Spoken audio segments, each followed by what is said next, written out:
would like to welcome you to our virtual event. The program will begin momentarily. While we are waiting, I want to review a few housekeeping notes. This event is being recorded, and a recording will be posted to the New America events page within 48 hours after the event. Attendees will be in listen-only mode, and you will not be able to be seen or heard by your fellow attendees or panelists. Therefore, we encourage you to share your comments and questions in the Q&A and chat features, which can be found at the bottom of the screen. Thank you for joining us. We will begin momentarily. Hi, everyone. I'm Anne Marie Slaughter. I'm the CEO of New America. I'm delighted to welcome you to our event today on reinventing the State Department. And before we get going, I'm going to hand the virtual mic to Mike Tomasky, the editor of Democracy Journal, who is co-sponsoring this event with us. So Mike, over to you.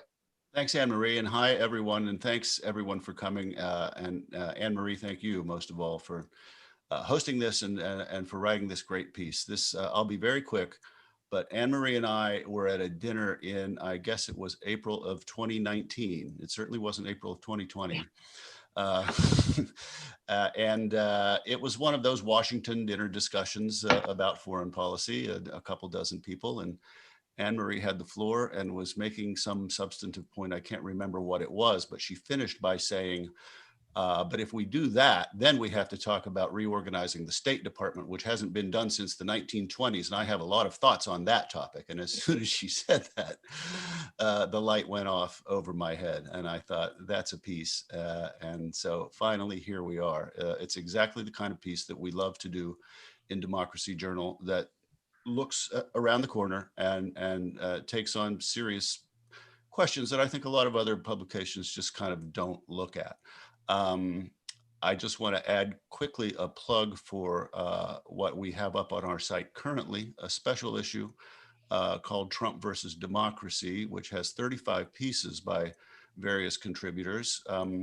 Speaking of the State Department, Hillary Clinton has a piece in that package. I hope perhaps you'll check it out if you have a chance. But anyway, thanks everyone, and I will pass it now to Candace, who will moderate the event. Thanks, Mike. Thanks, Anne Marie. Hi, everyone. I'm Candace Rondeau. I'm a senior fellow with the International Security Program here at New America and a professor with Arizona State University. Really excited to be here today. This is kind of a foreign policy geeks paradise here. We've got some great speakers and we have a great topic. I want to just quickly introduce our speakers and just sort of set the scene a little bit. And hopefully we can have a conversation, and then we'll open it up for Q&A so everybody can chime in with your questions, your comments, and we'll be tracking that online, and hopefully we'll get a few of those in toward the end of our conversation here. So obviously for foreign policy geeks like me, most of the folks here don't really need much of an introduction. Anne Marie Slaughter, of course, the CEO of New America, but also most famously the former director of policy planning at State Department, which is basically, the brain trust, as it were, of how to do diplomacy in America.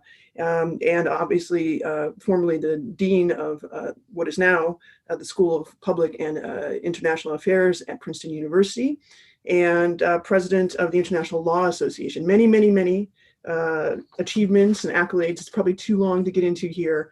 But obviously, Anne Marie has kicked off the discussion with her piece, and I think it's going to be a really robust discussion.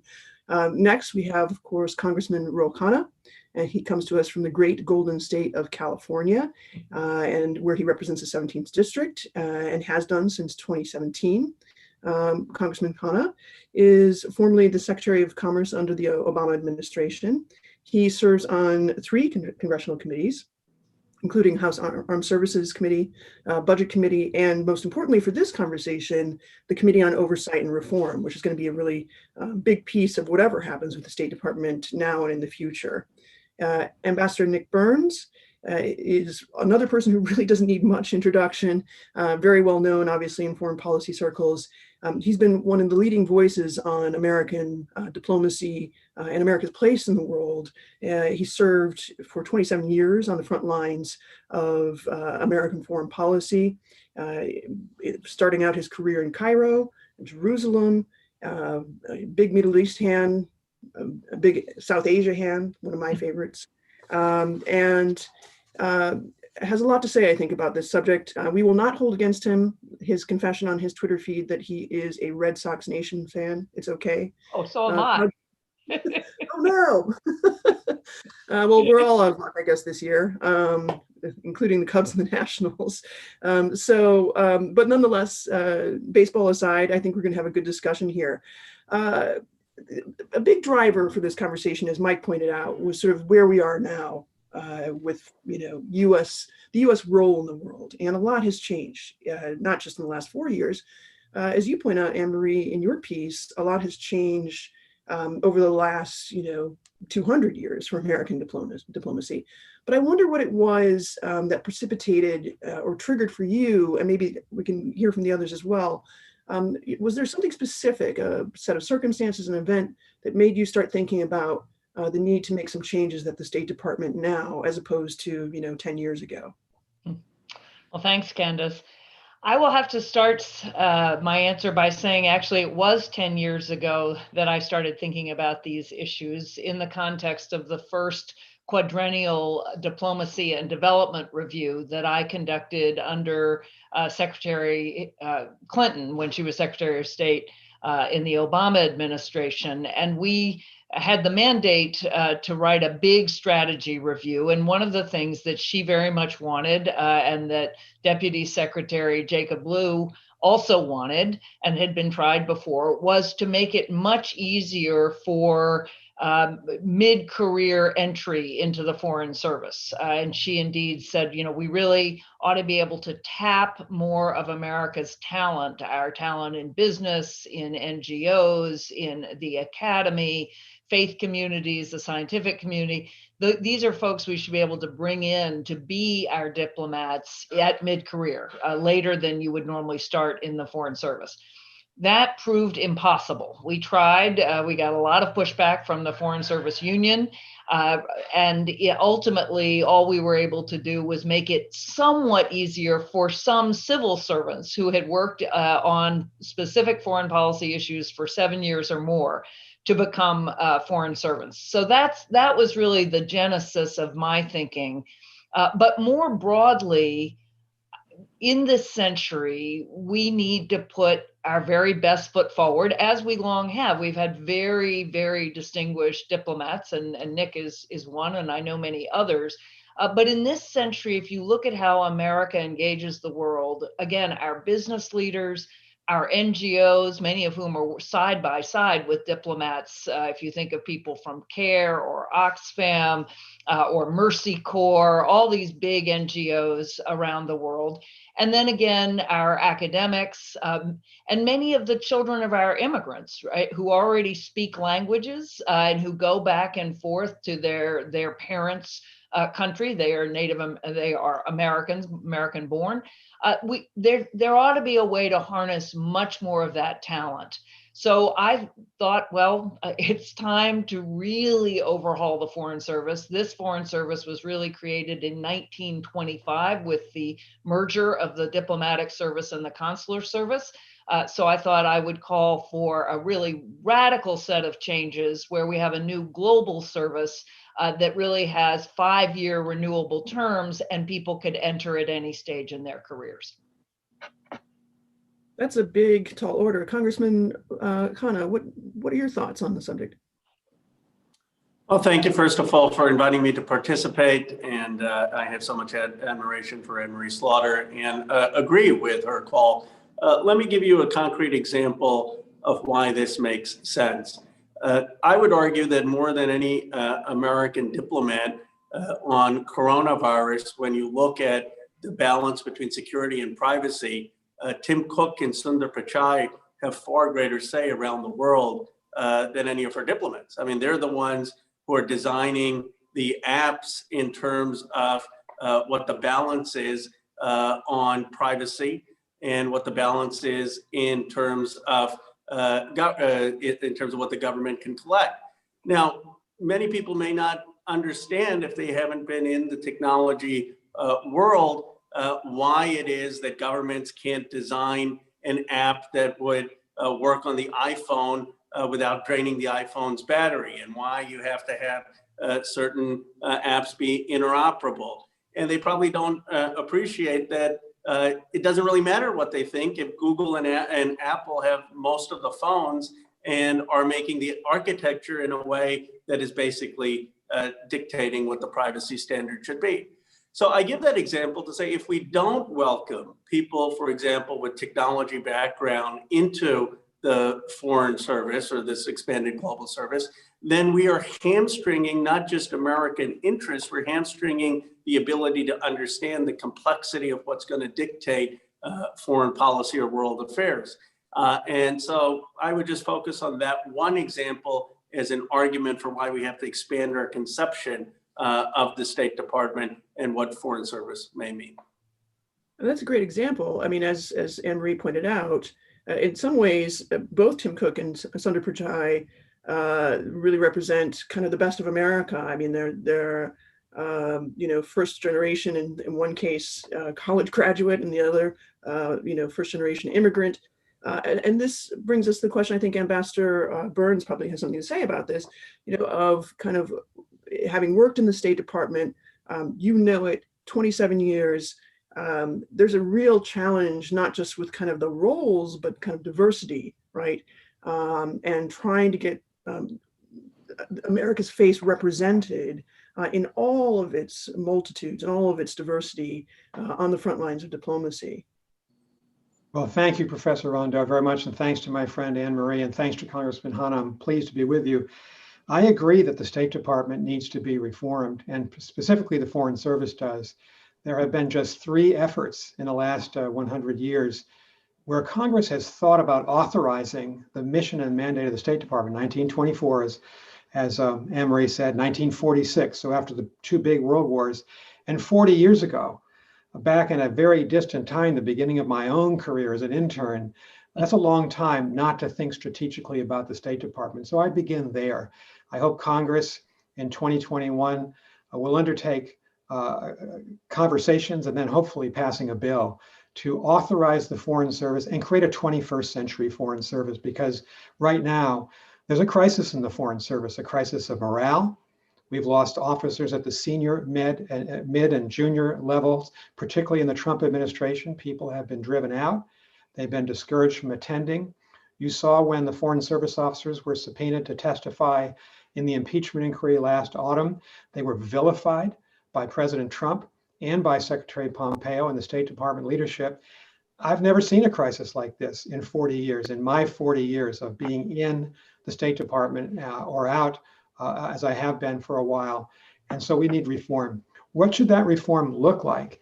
We need to think about the mission of the State Department, and that's to represent the United States and the American people overseas in over 285 consulates and embassies. We need to think about the mandate that gets to, shouldn't the State Department and Foreign Service be the lead in dealing with all countries around the world? We need a new Foreign Service Act. We certainly need a much more diverse Foreign Service. We were talking before we began, Professor, about the fact that we've gone backwards on African American, Latinx, and Asian American representation in the State Department. There are only 4 African American ambassadors in the world today. That's a dramatic cut in what the Obama and George W. Bush and Bill Clinton administrations had achieved. And so we need overall reform. I would say this, we also need to depoliticize the State Department. The United States Civil and Foreign Service is nonpartisan. That's the service that I was in for 27 years. You need to have people who are not Democrats and Republicans who serve the country at state, just like we do in the military and the intelligence community. I'll just give you 2 data points. Right now, of our assistant secretaries of state, and that's the ambassadorial level line managers of the State Department, there are 26 of them. Not a single one is a confirmed, Senate confirmed Foreign Service officer. That's the first time in 100 years that we've had no Foreign Service officer, Senate confirmed, leading the State Department. And the second data point I'll give you is that every administration since the Eisenhower administration has averaged roughly 70% of our ambassadors overseas were career ambassadors, Foreign Service officers, and about 30 political. President Trump is down barely at 60% Foreign Service officers. It's the lowest level. And so we do need to think about the career as an entire career. People need to be trained for technology. Yes. We need a mid-level program, and I agree with this, and I agree with Anne Marie on this, to bring people into the State Department with those specialized skills. I wouldn't agree, however, with 5-year terms. We have thousands of young people taking the Foreign Service exam from all of our graduate schools and universities, including Arizona State, Princeton, and Harvard, where the three of us are affiliated. Most of them want to serve a full career. They are willing to do it if we give them the support to do it. And they need to be trained not just in technology, but languages, China specialists, Africanists, Latin America experts. You can't train someone in 4 or 5 years to be the kind of ambassadorial expert we're going to need at later stages. So I would agree on the main point, bring people in from the outside to join, but I think you have to keep this full career, nonpartisan perspective. That's the bedrock of the federal government. So a lot to unpack there. I want to come back to this issue of kind of, 5 years versus career, whether or not there is some sort of middle road, maybe between the two. As somebody who, is probably the last of the Generation X folks to actually study Sovietology and Russian, when people cared about those things. And of course, we were kind of off the map for a long time. I certainly would argue for myself some early pipeline investment. I think, high school is never too soon because you really need to be, fluent in culture. You have to be fluent in the language. And sometimes that can be difficult to do if you're, in your 20s or 30s and you're distracted by other things in life. Anyway, I want to come back to that, but I also want to ask the question because I think you've hit on something, all three of you have hit on something here, which is around this kind of challenge of harmonization between defense, diplomacy, right, and development. And we saw that most poignantly in Afghanistan, where I spent 5 years living on the ground, watching basically US policy unfold. And I think there were a lot of challenges there. And I think Iraq is another example where this kind of attempt to integrate, provincial reconstruction teams with, the State Department and the military and USAID all in one place proved very challenging. And yet we know that, that is kind of the status quo ante for any conflict where you've got a lot of things going on with the counterinsurgency. So I wonder if we could talk a little bit about why it's been so difficult to harmonize, the 3Ds. We talk about it all the time. It's kind of like your IR 101 is, the need to have whole of government responses. But is there something that has been particularly challenging? Is it organizational? Is it political? What are the roadblocks, Anne Marie? Well, the biggest roadblock is simply the disparity in funding, right? The Pentagon budget is just many multiples of the State Department's budget. And similarly with foreign assistance, even though it may look big, it's still a very small multiple of the Pentagon's budget. So the money is enormous. And I remember in the State Department where we were really trying to work very closely with the Pentagon, but as diplomats I would work with would say that you would go to a meeting with the Pentagon and your counterpart would show up with, entourage of some 20 people who had all done research and were all ready to go versus 1 or 2 people in the State Department. So we were often quite swamped. And then sometimes you would have tensions between state and USAID that also meant even there we weren't able to really show up as 2 equal pillars to defense. But I do think this is connected to the need for reforms in the Foreign Service. It's not the whole thing, but we really, if we're serious about diplomacy and development, then we just have to put our money where our commitments are, and that means really shifting funds from the Defense Department or finding new ways of funding the State Department and USAID. But here's the thing: if you look at our ability to tackle global problems. Let's think right now about global health, or certainly climate change, or access to energy, food, water, counterterrorism, lots of big global problems. A lot of where the United States has resources are, again, the private sector, many corporations around the world recognizing they can't work if the circumstances aren't conducive to local health and the health of their own employees. But again, lots and lots of NGOs, lots of universities. So we have a tremendous amount of influence and resources in sectors other than government. But it was my observation that even very talented foreign service officers, precisely because they'd spent their whole career in the Foreign Service, weren't really trained or sort of provided with the culture of different sectors and the contacts in different sectors to bring together the kinds of coalitions I'd like to see. I mean, if you're talking about right now a vaccine for COVID, you'd want to be talking to pharmaceutical companies, to healthcare NGOs, certainly to international organizations where we are quite skilled, but also to scientists and doctors. And so I'm imagining a way of strengthening us on the diplomatic and particularly the development side that would again assume we had people representing us who had tons of former business associates as their colleagues, or former civic folks in the civic sector or in the university sector. And that's something that a 30-year career in the Foreign Service makes it not impossible, but harder to do. Really interesting points. And in fact, you mentioned actually, I think in your piece, the kind of challenge with USAID and where it sits in the cabinet, right? And that kind of makes me wonder, Congressman Khanna, you're the man with kind of your finger on the pulse of how money gets spent and allocated. Do you see in this kind of new future of potential American restraint, as you've pointed out, I think in your LA Times piece a little while ago, does American restraint then mean we have a rebalancing of the defense budget versus the diplomacy budget, and what does that look like in your view? Well, what I've advocated is for military restraint unless a direct threat to the United States, but that would mean more active engagement on the diplomatic front, more active engagement in terms of empowering other nations where we can be strategic with our aid.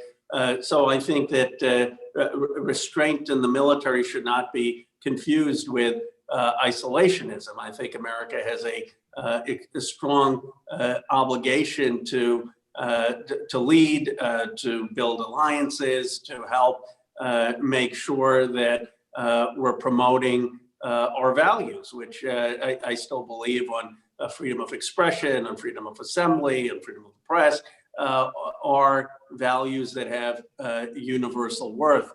I think the challenge candidly, is that when you see so many parts of the American politics, the American body politic, feeling that they have not had a fair shake, feeling that globalization and deindustrialization have left them behind, that they don't feel access to the American dream, that their kids are having to leave the communities they grew up in, then it becomes hard to marshal a consensus for outward-looking action.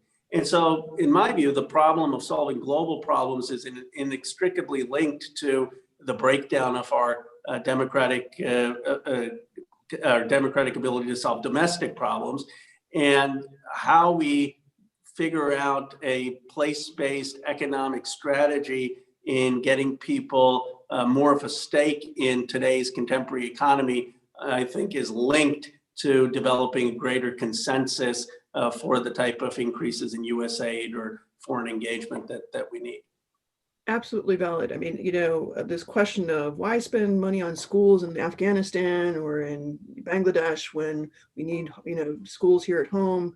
I mean, this is a big debate. Ambassador Burns, I think you also probably have some perspective on this. Especially, I'm curious if if you can pull from your experience really specifics on where this kind of inability to navigate, not have the resources, right, for diplomacy has really been a stumbling block for you, or that you've seen in your personal experience? Well, I agree very strongly with Congressman Khanna, what he just said.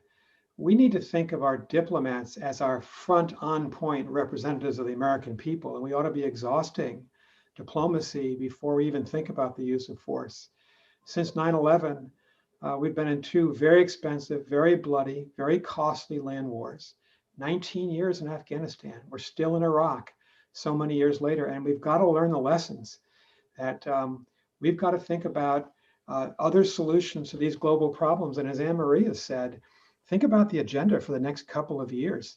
It's to recover from the pandemic, is to recover from from this terrible recession that we're in, is to do something about climate change and go back into the Paris Climate Change Accord, work on the whole range of transnational problems. Those are not, they don't lend themselves to military power. We need the military. We need the intelligence community. We need the State Department out front, Foreign and Civil Service, and the State Department's too weak. Another data point. We've been spending for the last 10 to 15 years about $700 billion a year on our defense. We spend about $54 billion a year on the State Department, on USAID, and all US foreign assistance. I mean, just think about the dichotomy there. I'm not arguing that the State Department deserves and USAID $700 billion, but it does give you a sense of our priorities. And the last thing I'll say is that we at Harvard have been working on a report for over 2 years now. 4 of us former Foreign Service officers, Marcy Reese, Nancy McEldowney, Mark Grossman, and myself, is to think through, how do we put diplomacy first? How do the American people lead with that first? Why would that be? We think it's in our interest. Why would it be in our interest? And what kind of reforms do you need to make? I would use the word, we need to reimagine the State Department. I agree with what I really like about Anne Marie's piece, and Anne Marie in general is such a creative thinker, is this is a time to reimagine, revive, and rebuild. We can't just use the playbook of the last couple of decades, and we do need radical change. We ought to have a reserve corps in the State Department that Congress would authorize and fund, so that when we have a Haiti earthquake or a major global pandemic, we've got people trained from our society who can come out of their jobs and contribute to the government. We need this mid-level corps to bring in specialized people on specialized topics, and technology is one of them. But we also need to reinvest in our core Foreign Service officers, and we haven't done that, and we've let them down. So I think it's a big moment. That's why I'm happy to be here today in this discussion. Well, that provides a perfect segue for maybe what will be my last question before we open it up for Q&A. And I want to encourage folks, if you haven't put a question in the Q&A column, please do. We have some folks tracking that, and I will have to put on my older woman glasses to look at that. But in any case, the segue here that you've kind of provided, Ambassador Burns, is the question of, like, how do we get this done? Basically, you know, we're talking about doing something, reimagining, reinventing, remapping, redesigning, essentially American diplomacy for the 21st century. I think we could argue we are in a situation where we have a multipolar world, where, you know, U.S. hegemony is not a given, and certainly maybe even up for debate domestically in terms of how we view ourselves in the world. So, you know, we had a kind of, as you point out, 40 years ago, around the time when there was major reform in the State Department, there was a triggering event for that. And that was, of course, the disastrous attempt, unfortunately, to extract hostages from Iran. A big moment, Eagle One, the big operation that unfortunately also led to you know, a lot of casualties and a lot of embarrassment, but then, of course, resulted in the complete overhaul of the combatant commands, right? And under Goldwater Nichols, which is kind of the gold standard for how change happens in American interagency bureaucracy, there's a perfect example. To do that, of course, you need the conversation to get there publicly, right? It can't just be happening between folks on a Zoom screen. What are the steps? I mean, what, you know, I'd actually go to Congressman Khanna a little bit to talk a little bit about the role of Congress, but also to you then, Anne Marie and Ambassador Burns, to talk a little bit about the role of public and also public institutions in shaping that conversation. So Congressman Khanna, what are the steps to kind of get this moving, get this reform going? Well, candidly, reform is very difficult. I mean, I remember when President Obama wanted to restructure the Department of Commerce and in a way that I thought was perfectly reasonable. And he had Jeffrey Zients and others look into combining duplicative agencies and having something that would promote American competitiveness. I remember a discussion about why certain offices were in certain states. And we were talking about the rate. I was making a presentation of the rate of return and what the efficiency is and what the value to the GDP is. And someone said, you know, kind of naively, that's there because so-and-so senator wants it in that state. So the domestic politics and turf and jurisdiction are very real phenomena. So what then can motivate reform? Usually, in my experience, it's born out of some form of crisis and unmet need. So we saw, of course, after 9/11, the commission recommending massive reform necessary to strengthen our internal security because there were breaches that everyone realized. And I wonder whether this pandemic, whatever one's partisan view, I think it's obvious that America can prepare better for a future pandemic. I wonder whether that may give some impetus for reform. But I think it'll be important to link whatever reform effort we're undertaking to something people feel very immediately as necessary in improving their lives to get Congress to act. Yeah. Triggers? So first of all, I just have to compliment Nick, who is a brilliant diplomat. And if you'll note, even though he and I disagree on a number of things, like the diplomat he is, he's figured out the things we agree on, which is exactly the practice of diplomacy. And Nick, I will also say I very strongly support your idea of a reserve. My father was in the Navy Reserve. You know, every 2 weeks he would go, and that idea is a very important one and shouldn't be limited to our military. To the idea of how we get this done, I do hope that the pandemic is part of a trigger. Although, of course, if you think about 9/11, that was a huge but very short shock. I mean, the actual event, which was easier. We have so many different things we need to fix. That it's hard to imagine that you're going to have the equivalent of a 9/11 commission on overhauling the State Department.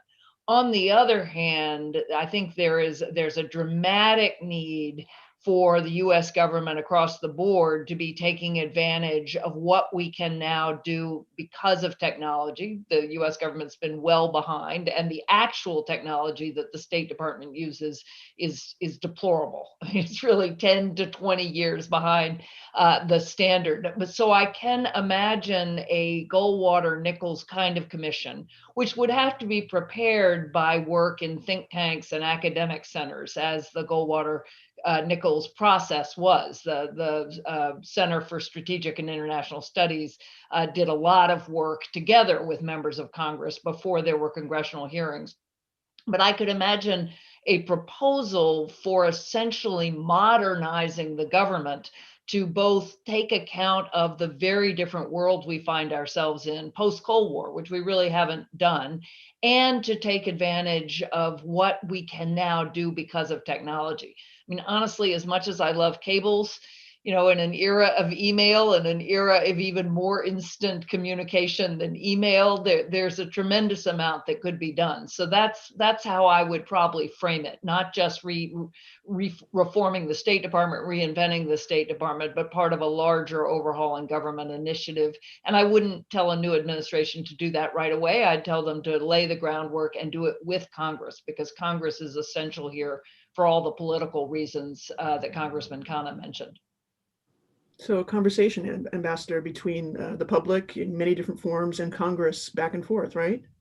I think so. And hopefully this can be nonpartisan. I know that may be naive to say we can be nonpartisan, but we need both parties involved. You have to engage the public. In our Harvard research, I think we've met with 400 or 500 members of the public, largely in World Affairs Councils. I'll be with the Cleveland World Affairs Council next week to talk about this. there are a lot of good ideas that come out of the American people, local service organizations, NGOs, and businesses across the country. We ought to be listening to them. Second, as Anne-Marie suggests, a new administration, and I hope it's going to be a Joe Biden administration, by the way, has got to take this on, of a radical overhaul of the personnel system and the structure, the way all three of us have been talking. And I agree with Anne-Marie, not just because I'm trying to be a diplomat, by the way, but I do agree with her, that you can't just produce this in a month or two at the beginning of an administration. This has to be carefully thought through. So the administration needs to commit to it. And third, and I would say, Congressman, most importantly, Congress needs to write the laws. Mm-hmm. You know, to go 40 years without a Foreign Service Act, to actually say, what should the mission be? What is the mandate? How does this organization succeed? We need Congress, both parties, to weigh in here. This may take 1 to 2 to 3 years, but it'll be worth it. Final point I'd say is, we did this with the military after the failure in Vietnam. The Colin Powell generation led it, Goldwater Nichols. We did it with the intelligence community after the intelligence failure at 9/11 and on the Iraq War. We've not done this with the State Department, and we've gone out and talked to the architects of the military reform and the intelligence community reform, and they tell us, you have to be all in, you have to admit the mistakes and problems that you have. And so part of this, frankly, is the Foreign Service not as victim here, but how do we change the culture of the Foreign Service to make it much more risk tolerant and much more proactive? I think that's going to be a tall order as well, but we badly need this. Right. I mean, some lessons learned. I mean, a lot of past efforts, come directly from really examining some very case-specific instances in which there have been these challenges and picking them apart, looking at the anatomy of different challenges and risks and mistakes as they occurred, right, in situ. So I think that's an excellent point. And Ambassador, I'm going to open it up now for Q&A here. And obviously, I guess your Red Sox Nations fan out there, I want to hear from you a little bit more about we finished in last place this year, so we need to encourage each other. It's a hard world. It's a hard world for baseball fans this year, I have to say. I watched Moneyball last night and had a moment of nostalgia. But in any case, our questioner asks a very important question, which is actually kind of baseball relevant. How do you rebuild a team that has been broken down, right? We've seen, as you pointed out, as others have pointed out here, over the last 3.5, 4 years, an absolute decimation of the Foreign Service. Morale is low. Respect for the service itself is dwindling. And I think the point that you kind of put your finger on is a lot of people of color have left. There are 4 ambassadors of color, African Americans. For me, a mixed race American woman, that's shocking. So how do you rebuild the trust in communities of color where we need to be recruiting?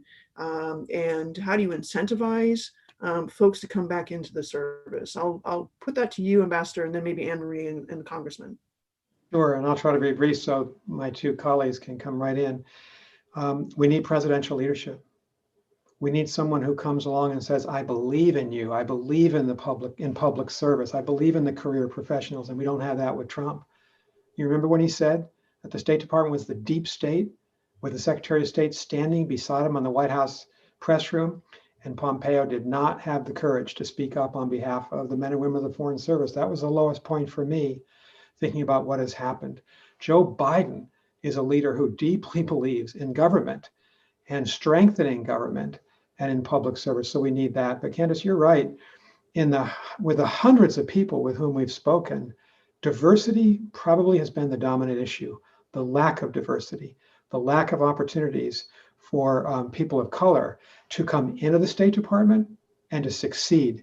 The interesting thing is, and Anne-Marie and I both teach, and the 3 of us teach, you do too, we're seeing a lot of people of color, students, who want careers in the Foreign Service and in the CIA and the military.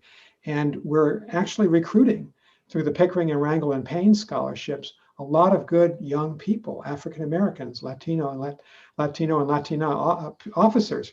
We're not retaining them because we're imposing barricades to them, to their career advancements when they get in. Sometimes there's not an acceptance I think the kind of acceptance to diversity promotion and inclusion that has to take place. One of the solutions that we've thought about, and we've been led to this by people of color, every single person in the State Department, when they're evaluated annually on their individual employment report, it can't just be, I'm sensitive to equal opportunity. What have you done? What have you done to mentor people and bring them along? And that has to start with the leader, with the president, with the Secretary of State, and everybody has to be infused by it. And it's not happening right now. So I agree with that, but I think this does go to the heart maybe of my disagreement about how radical the reform needs to be, because I think it's true that there are plenty of people taking the Foreign Service exam, although again, we all agree that the department now is demoralized and fewer people are enthusiastic about joining. But when I was in the State Department, and just more generally after decades working with younger people as a professor and even now, many of the young people, I would say all of them that I talk to, do not think of anything in terms of a 30-year career. In fact, their mentors, are telling them that they're going to have multiple, not just jobs, but careers, that they should be planning for, constantly learning, constantly growing. When I was dean of the Princeton School of Public and International Affairs, I would encourage all of my students to think about working in all three sectors, in the civic sector, the public sector, and the private sector. And so I really do think if we want a whole new generation of Americans to join the Foreign Service, we have to make it much easier for them to do so. We have to make it easier for them to get their qualifications in another sector. And there are plenty of people in business who spend a lot of time abroad and are totally fluent in languages. We haven't done so well, even with our Foreign Service officers, in terms of the kind of fluency in languages that let our diplomats, for instance, go on foreign television and interview. So that is exactly when I talk about a 5-year renewable tour of duty, and maybe it's a 7-year renewable tour of duty. Maybe there is a sort of a minimum length of time you must commit. I certainly recognize the value of that. But I think if we're going to rebuild, we have to infuse, we have to do more than just raising the morale and having presidential leadership, both of which I agree with. But we have to really say to a generation of Americans, hey, this is a very exciting thing that you can do in your life, but it's not your whole career. That's right. I mean, I'll just chime in, and I want to hear from the Congressman as well. I have to admit to being a former Princeton student who benefited from a mid-career sort of transitional program. And I think there is something to that, that, you know, there are a number of barriers for people of color right now. Cost of college, cost of a graduate education. We cannot forget that those barriers are still there. If you want to undertake a career in international relations, international affairs, you have to be prepared to either, go into pretty massive debt today, or you've got to be a pretty stellar, outstanding student in one of the hard languages, Arabic, Japanese, Chinese, Russian, and those programs are long gone. So I think that's a very important point about some of the other barriers outside of sort of the standard track for foreign service. Congressman, what do you think about this issue? Well, I think both Ambassador Burns and Anne-Marie have thoughtful points. Maybe we can have a hybrid approach, have some folks there for life and have some folks there for shorter terms. That's usually how Congress does things, try to figure out the compromise, or maybe we could compromise more.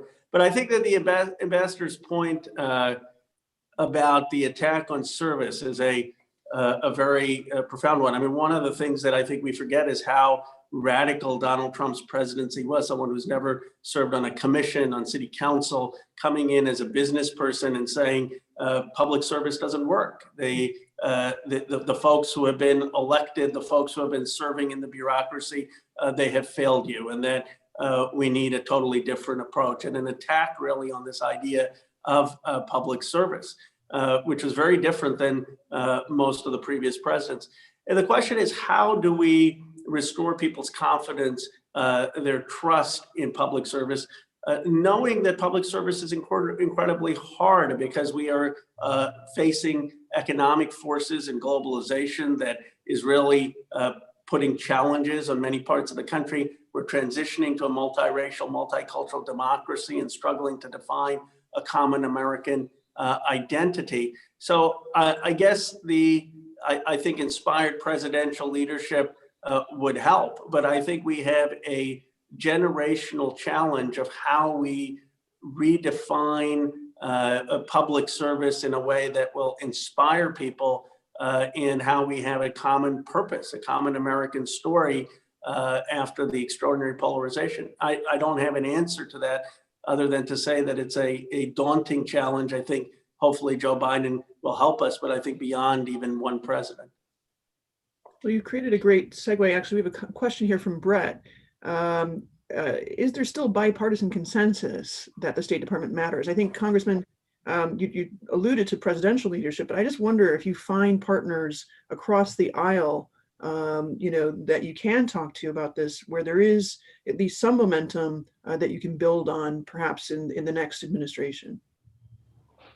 Yes, no, there is. I mean, Secretary Mattis, when he used to testify in front of the Armed Services Committee, used to be always an advocate for increased State Department funding. There are people in Congress who recognize the critical role of alliances and the critical role of diplomacy. I had gone with Speaker Pelosi to Munich for the Munich Security Conference, where we had a bipartisan group of legislators. So I think that there can be a bipartisan consensus on the need to rebuild it. But obviously you need some public support. And I think this is another question we have from Steve Clemens here. And I think we touched on this a little bit. Americans are tired. We're exhausted by, these forever wars. It's 20 years in the Middle East. There's a lot of doubt. We've seen Pew polls about sort of Americans' sense of disconnect with those wars in particular, and maybe not understanding what the trade-offs are when we don't have diplomacy, right? When we don't have the right kind of package for development and the harmonization.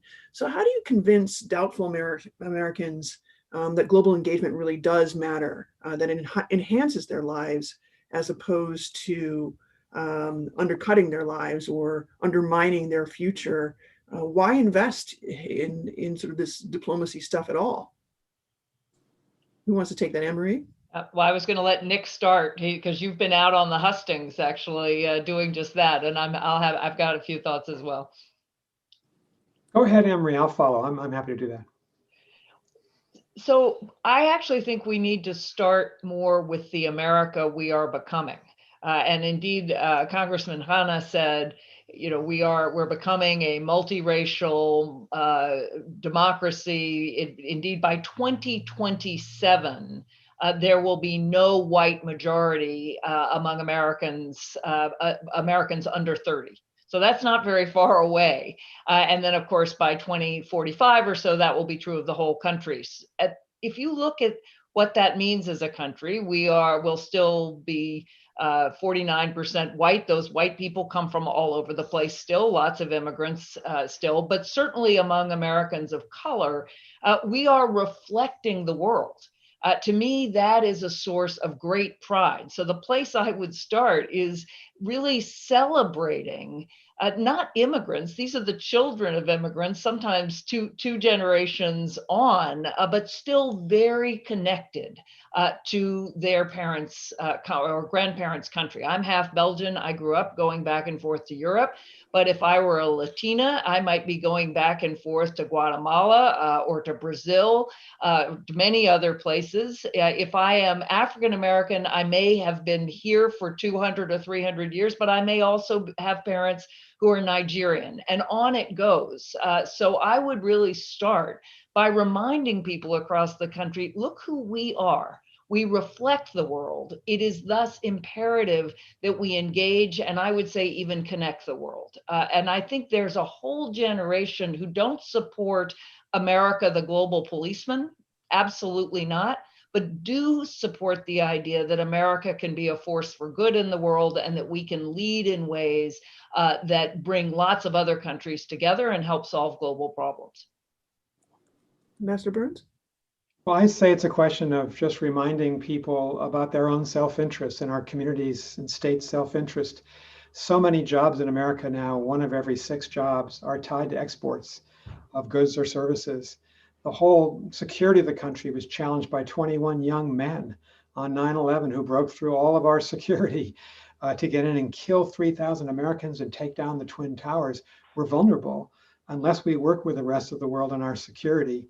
And frankly, in 2020, 2021, you look at the pandemic, we've got to be working around the world to help. That helps us and it helps people around the world. The recession, we're not going to get out of the recession unless we're working globally as well. So it is a matter of self-interest as well as being the right thing to do. The Chicago Council polls are very interesting here. They show the American public is not isolationist. Historically high levels of support, 75% a year ago for NATO in that poll. You can't get Americans to agree the sky is blue, 75% of Americans, but they do agree that NATO is important. But the most recent poll that was just announced by our mutual friend Ivo Daalder show that there is beginning to be a divergence, and maybe the congressman knows a lot more about this, between Republicans and Democrats. Trump has had an impact on the Republican Party. They're less global, they're less supportive of American engagement. Democrats more supportive. And so that worries me a bit because we do need both parties to be supporting an outward-looking foreign policy. Excellent point. And actually, speaking specifically to, we could point to U.S.-China trade balance as something that is a pocketbook issue for any Midwesterner. I'm a former Chicagoan. I know when I get on a plane and I go home to see relatives, the price of corn is talked about and China is pointed to. So, I mean, I think that's a very good point. Congressman Khanna, what do you think about getting Americans to understand the connection between their pocketbooks at home, their reality at home, and how we look abroad? Well, I think most Americans understand it. I think, unfortunately, Donald Trump has painted a dystopian picture, thinking that the tariff war is going to bring back these jobs, which the data shows hasn't happened. I mean, the data shows that the trade deficit is worse. The data shows it's actually hurt agricultural communities, hurt our ability to export. It hasn't brought back the manufacturing that has been promised, but he has managed to spin a narrative that a trade war is going to help bring these communities back. And the challenge for the Democratic Party is how do we offer a alternative a vision for these communities? I mean, Donald Trump basically says you lost your jobs, and you lost your jobs because the governing class was asleep for the last 20 years and China and Mexico took them, Mexican immigrants in China. It's totally false, but that's the story he's been telling on Twitter, on cable news for the last 4 years. And the challenge for us is to say, no, we do have a vision for bringing jobs, bringing new jobs into these communities. We recognize these communities have been left out. And here is our vision. And you can be part of this global world, global economy where you aren't going to be a loser in it. And I think Joe Biden has a vision for that. I mean, he's come out with policies on investing in new industry, investing in industry across the country. But the proof will be, if we do get a chance to lead, how we deliver on that to show people that there is a positive engagement with the world that can benefit them, as opposed to a reliance on a nationalist rhetoric that really hasn't moved the needle. Yeah, well, obviously, we're going to need conversations on both sides of the aisle going forward. We have one more question. I think we have just enough time to slip in here from Philip McDonough, former Irish ambassador to India and Russia. Some of you may have met him on the front lines here and there. 2 questions the former ambassador puts to us. First, is the panel underestimating the convening power of embassies? It's not just about the context of foreign service officers, but also kind of the presence of embassies as a place where American ideals can be discussed, pursued, promoted. I think we know post 2011, there are some serious challenges with security for embassies, getting people in, getting people out. What's your view on that? Maybe I'll take Ambassador Burns and then Anne Marie. Well, it's a good question, Ambassador, and thank you for asking it. I think I was ambassador to Greece as a bilateral ambassador, and then I was ambassador to NATO. And I think the lesson I had to learn is that, yes, the government function, the United States government relating to the host government through the person of the embassy staff is really important. And in some countries, it's vitally important. Think of China or Russia. But in the spirit of this conversation, the fundamental lesson I learned as ambassador to Greece is that American business, American NGOs, American universities, in the case of Greece, fraternal Greek American organizations, they were the majority of the relationship. And so we felt our job in the embassy was to help them, enable them. So you have kind of a transparent embassy where Americans from different walks of life feel that we can help them negotiate their way forward, but we really wanted to have them succeed. And I think that's how a lot of our ambassadors in the modern world are thinking, especially in the United States, about the value of embassies. They're not antique. They're not from a vanished world. They're really important, but you got to understand it's not just about the government's business, it's about a whole of society business. I would agree with that view of what an embassy should be doing. And again, it's one of the reasons I think it should be easier for business or for people from other sectors to actually become the people in the embassy as the foreign service, or as I put it, a global service. But I would also second Candace's point about security. It really made my heart ache when I was in government, and since then, to go to a capital and see an American embassy that looks like Fort Knox. I'm thinking about the new embassy in Singapore, but also in London, the places where diplomats themselves would tell me that they would meet their contacts outside the embassy so that the poor person they were meeting did not have to spend all the time necessary to go through the protocols to get them into the embassy.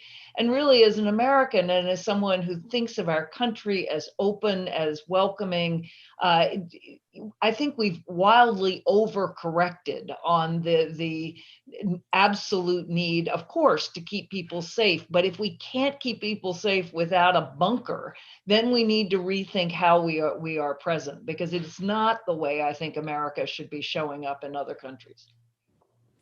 Congressman, I hate to put you on the spot. Obviously, this raises a question. We know what 2011 meant for the security of diplomacy in the past. And I don't think that conversation has been resolved, neither in the public sphere nor in Congress. What are the options in terms of changing the face of American diplomacy so, one, it becomes more approachable, and also changing kind of the footprint so that it becomes a little bit less threatening, and allowing for the kind of engagement that Ambassador Burns and Marie were just discussing? Well, I think the work that both Anne Marie and Ambassador Burns are doing, which is to link American foreign policy to grassroots conversations, is so important. I'll tell you personally, when I was born in Philadelphia, and when I was a young person, I went to India to visit my grandparents.